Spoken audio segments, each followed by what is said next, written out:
So I'm going to start with you today talking about my journey. My journey, imagine a 4-year-old comes to a new country, a brand new country, not knowing the language and not knowing anything that's going on.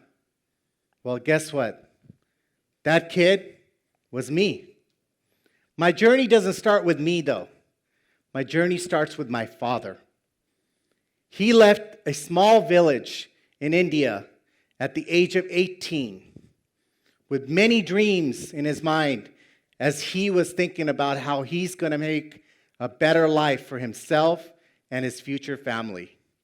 He came right here, came to Salinas, and became a farmer. Actually picked cabbage. From there, he got promoted, became a dishwasher. From there, he worked on his way up and finally became a cook in that same restaurant. But you know what? He had this dream. He wanted to always be an entrepreneur. It was all about business. So he decided to finally own his own business. And right here in Manteca, he became the first Indian convenience store owner. And that's when me and my mom came about. Our journey to America was exciting. Our family was finally going to be together. We were finally going to be a real family. And it was going to be the true American story. But at the same time, it was kind of scary. A new place, new people, new language. What will I ever do? But at the same time, my parents had persevered and made it here. And you know what? It was very humble beginnings. My father worked at the store for 16 hours a day. My mom worked at a local cannery shelling almonds. And I, young kid, it was time to go to school. It was going to be fun. So I thought. It wasn't fun. Because you know what? Fortunately, I didn't know any English. And kids can be brutal. They stared at me. They were scared of me. You know, I didn't dress like them. I didn't act like them. They told me, get out of my country. The racial slurs were real. I was the only Indian kid in the whole school. And they said, what are you doing here? Mind you, this was also the time of the first Iraq War. So somehow me and Saddam Hussein were related. You know, school was not necessarily that safe place. But I continued. After school, I would go run home because I wanted to make sure nobody could catch me. But guess what? They caught me. They found me. And they beat me up. Left me on the sidewalk. I get up, look around, hoping nobody's there, and ran home. But guess what? It's not the home you're thinking. Because you know what? Who's going to trust a small kid with the keys to the house? So I didn't have the keys. I ended up going home, going to the backyard, and sitting in the backyard doing my homework because, again, both of my parents are at work waiting for my mom to come home. And you know what? Those fruit trees in that backyard were so helpful. It was a journey, and we continued. But again, school was starting to get tougher and tougher, but at the same time, I didn't give up. And then it happened. 6th grade. Oh my goodness, it was all coming to me now. Wow, this English language is finally happening. I understand it. And you know what? This was beautiful. I was no longer that little kid sitting in the back of the classroom trying to be as small as possible so that way nobody would notice me. No, I got up. I asked questions. I sat in the front. I was interested in what we're doing. And then I continued on and never looked back. Education was my pathway. From there, went all the way through high school. But you know what one constant was? I was in a family of business owners. So my dad, all the things that I would have learned from school, that's not what was more important to me.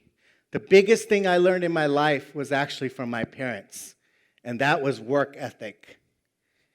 They worked constantly, and they made sure I did the same thing. So I would go to school, come home, and work at the liquor store. And guess what? Back in those days, especially in an Indian household, there's no child labor laws. So I was 11 years old when I started working at a liquor store. And somehow I didn't drink, but I knew a lot about alcohol. But you know what? My parents both never graduated college or never went to college. But they always thought education was going to be the pathway to freedom.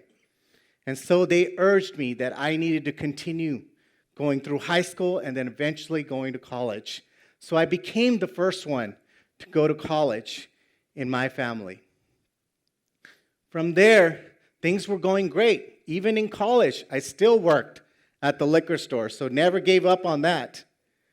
And then one day, that day happened. We were reminded again, this is not your country.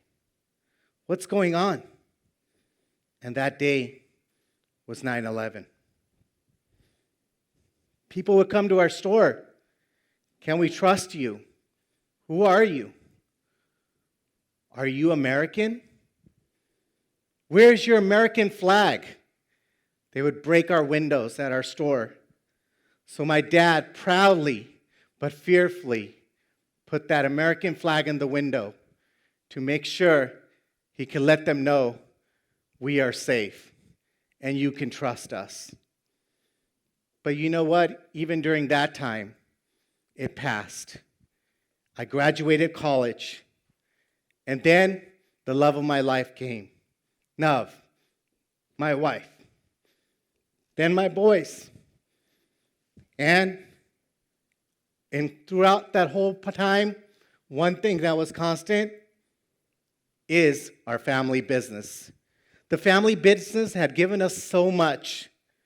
But you know what? What it was about to give us, I could never imagine.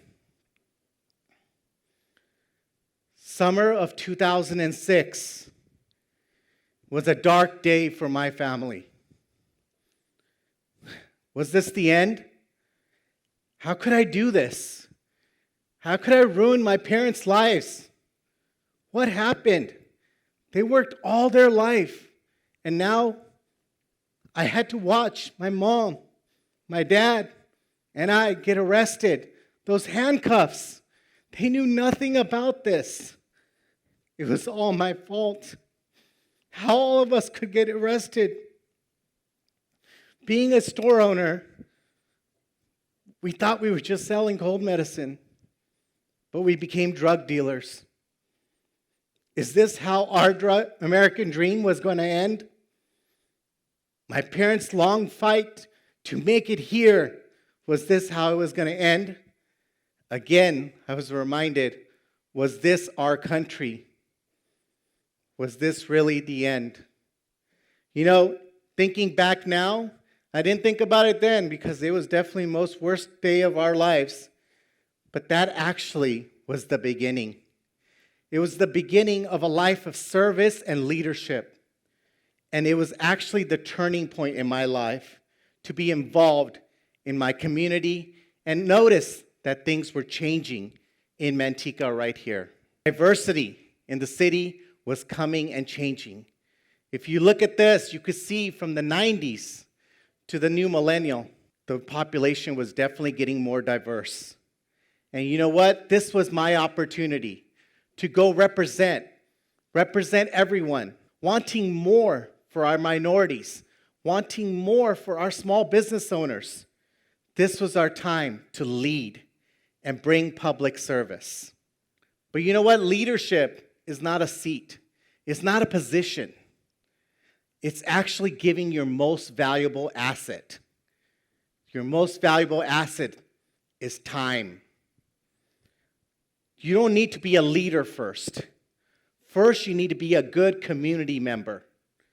You need to serve others, serve your family, serve your friends, serve your neighbors, serve your community, and serve people in need right here in Manteca.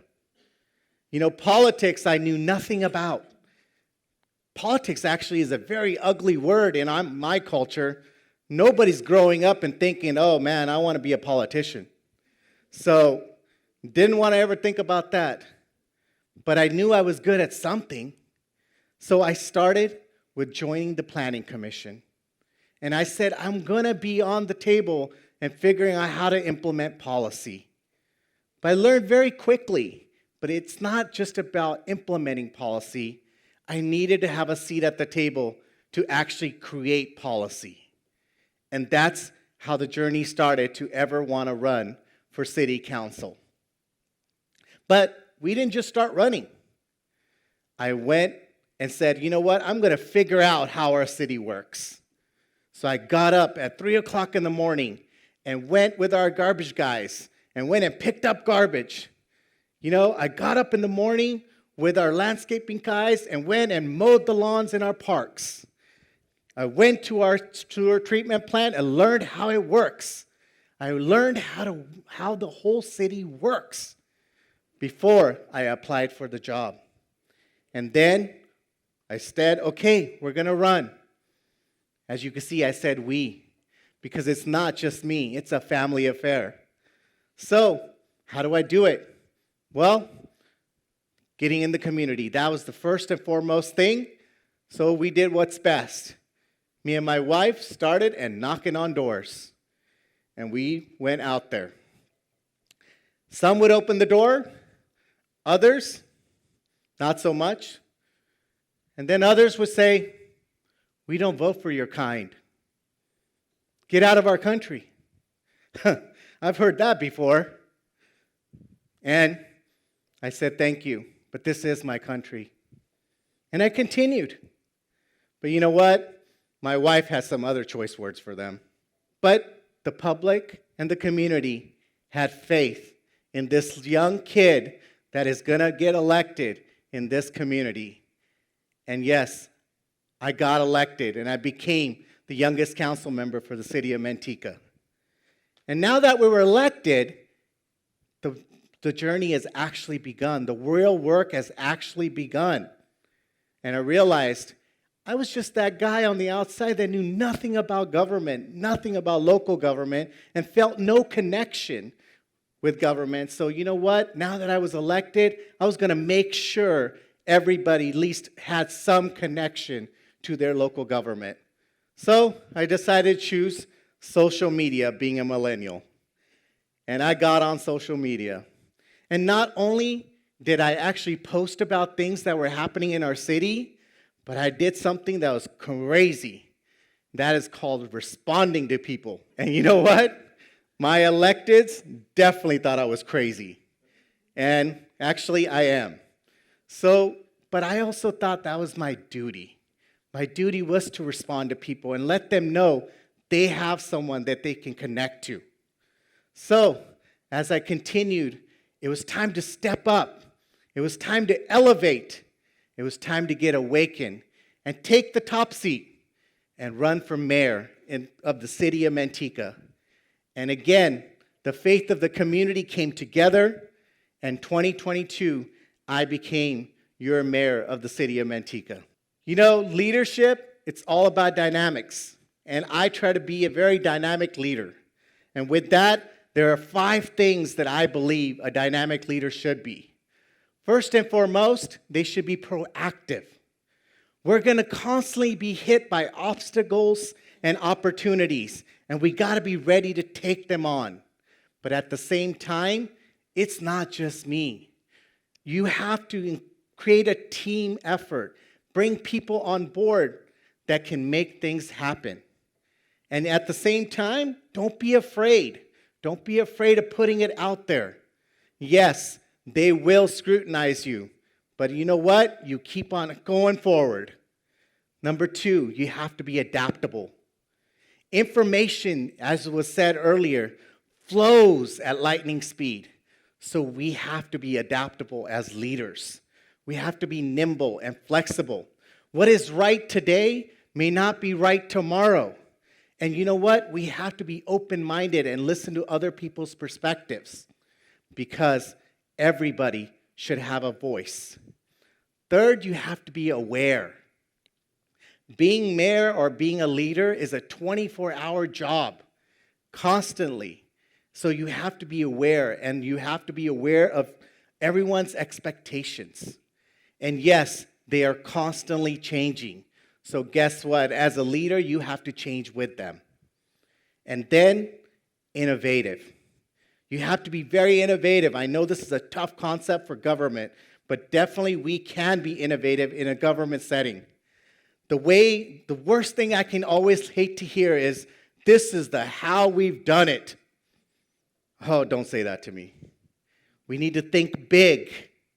Change only happens when you take risk, and you have to be innovative.